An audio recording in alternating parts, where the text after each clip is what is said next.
Hi friends, welcome to the channel. చూస్తున్నారు కదా, మరి ఈ వారం సంత జరుగుతుంది. మరి ఇది వచ్చేసి జోగులాంబ గద్వాల్ డిస్టిక్ ఐజీ మండలం. సో ఇక్కడ ప్రతి గురువారం సంత అయితే జరుగుతుంది. మరి ఇక్కడ చూస్తున్నారు కదా, కోడలను అయితే బేరం చేస్తున్నారు.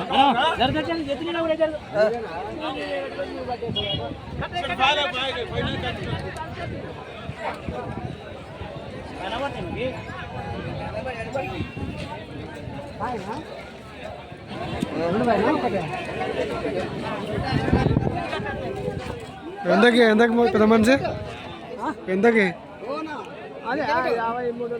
53.5 ఒకటేనా? మరి చూస్తున్నా ఫ్రెండ్స్, ఒక్క కూడా వచ్చేసి 53.5కి అయితే తీసుకోవడం జరిగింది ఆ కోడని. సో మరి వీడియో నచ్చినట్టయితే లైక్, షేర్ అండ్ సబ్స్క్రైబ్ అయితే చేసుకోండి.